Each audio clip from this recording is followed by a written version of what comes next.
Assalamualaikum warahmatullahi wabarakatuh.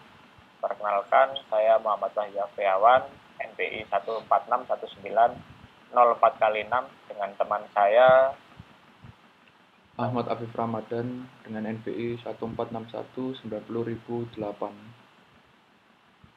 Dan saya Rizky Fauzani Prayogi, NPI 1461900214. Di sini kami akan melanjutkan demo program kelanjutan dari saat kita UTS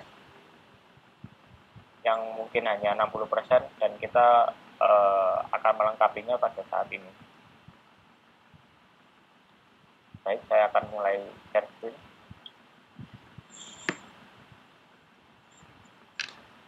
Jadi di sini kita menggunakan bahasa Python untuk mengkompilasikan bahasa pemrograman atau kompilasi yang kita buat yang akan dijelaskan oleh Mas Afif. Ya, jadi di sini menggunakan kelas basic laser ini. Jadi laser sendiri itu biasa disebut juga sebagai scanner atau laser analis. Tahapan pertama yang dilakukan pada compiler. Jadi ini tokennya berisikan name, number, string, if, then, else, for, fun, to, row, dan seterusnya. Oke, ada literally dengan berisikan simbol-simbol. Oke, jadi misal kalau ada, jadi ini tujuannya untuk mendeteksi apakah itu nama, apakah itu number, dan sebagainya. Jadi itu ada if, sini ada if, then, else, for, fun, to, row, name, dan string. Ini nanti akan bisa digunakan pada saat penginputan. Oke. Misal ketikkan Wahyu. Nah, ini A tempat. Maka akan berdeteksi A adalah name dan sama dengan adalah tip dan 10 adalah number.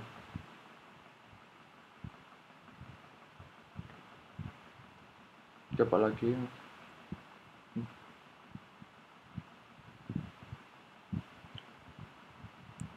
Oke.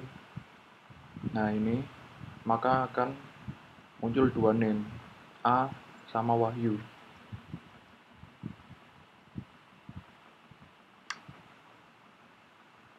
Oke.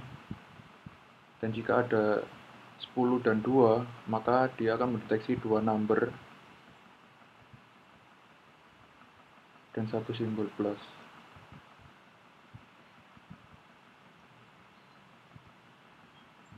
Nah, ini ada dua number dengan value-nya 10 dan yang kedua ada number dengan value-nya 2. Oke, lanjut parser akan dijelaskan oleh Mas Yogi. Oke. Di sini saya akan menjelaskan parser ya.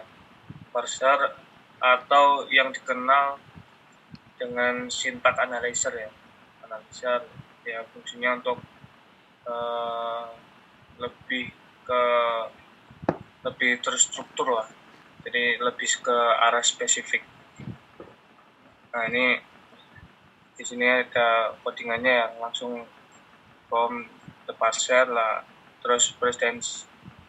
Nah, terus langsung aja dicoba, Mas Wahyu.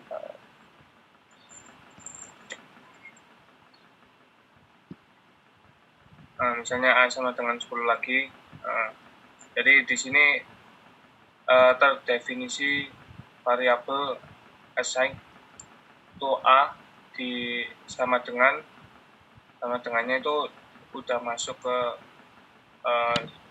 dalam ya. Jadi lebih ke detek semua. Jadi 6 itu kan 10 kan number, jadi masuk ke variabel A itu tadi. Misalnya nah itu tulis namanya Wahyu. Nah, ini A sama dengan variabel A sama dengan ya namanya Wahyu. Terus coba untuk penjumlahan 10 tambah 3. Nah, ini masuk ke kategori penjumlahan add. Nah, di situ ada tulisan add, itu artinya tambah. Dan number 10 itu artinya masuk ke number, terus 3 juga masuk number. Terus coba ke pengurangan 10 kurangi 7 misalnya. Nah, jadi masuk ke kategori sub itu ya pengurangan. Terus numbernya kedeteksi 10 dan 7. Terus untuk perkalian sama, jadi masuk ke kategori mul, numbernya sama juga 10 dan 3 di situ. Baik, terima kasih. Jadi untuk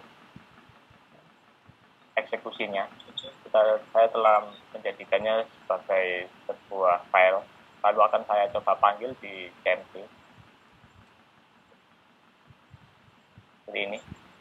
Saya telah menyusun semua mulai dari basic parser hingga basic execute. Lalu saya menjadikan satu agar bisa di-run dengan nama eis.py. Lalu kita coba panggil filenya.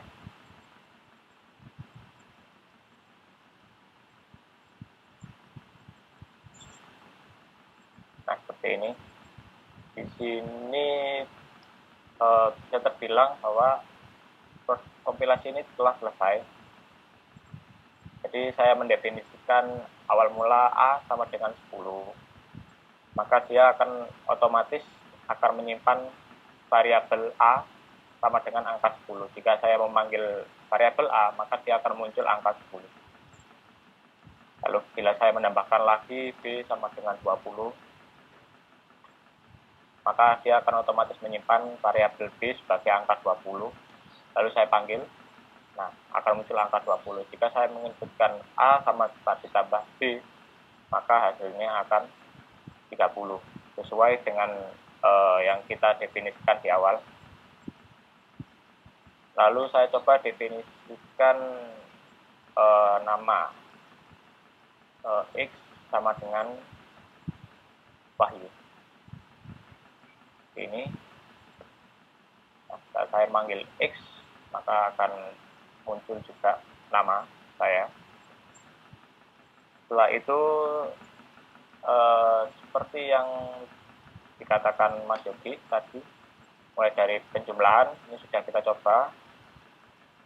Nah, tadi kan kalau Mas Yogi menjelaskan hanya sebagai identifikasi add atau sub atau mul saja. Jadi kalau di executable seperti ini, maka dia akan langsung mengoutputkan nilai dari penjumlahan tersebut. Mulai dari penjumlahan, lalu pengurangan, perkalian,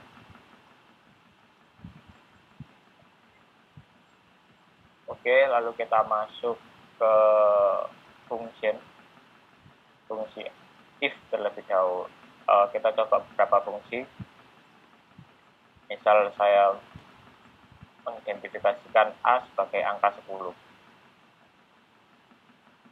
Lalu apabila jika A sama dengan 10, dan lalu maka A ditambah dengan 2. Apabila bukan 10, maka A sama dengan A dikali 3. Oke. Lalu kita coba panggil di sini saya menginputkan A sebagai 10, maka harusnya dia memenuhi if, lalu dia akan dijumlahkan dengan angka 2. Nah, 12. Seperti ini. Nah, apabila saya inputkan lagi, if A sama dengan 10, seperti ini, lalu saya akan memanggil A, maka A akan dikali dengan 3. Karena di sini itulah diidentifikasikan A sama dengan 2 sudah menjadi 12. Oke, sekarang kita akan mencoba yaitu fitur function yang ada di kompilasi yang kita buat. Misal saja kita mengidentifikasikan A sebagai angka 20. Terus saya membuat function as, kita masukkan arrow, lalu apabila A sama dengan equals 20, dan maka dia akan berjumlah 100. Jika tidak 20, maka dia akan berjumlah 200. Oke, kita coba panggil fungsinya. Nah, karena ini saya telah mengidentifikasikan A sebagai 20, maka dia akan menjadi 100. Lalu kita coba lagi inputkan lagi, lalu kita panggil. Nah, masih tetap. Jika kita merubah A, rubahnya A sama dengan 100. Maka saat kita memanggil function as, dia akan menjadi 200. Oke, cukup sekian dari kelompok kami. Apabila ada kekurangan, kami mohon maaf. Wassalamualaikum warahmatullahi wabarakatuh. Waalaikumsalam warahmatullahi wabarakatuh. Waalaikumsalam.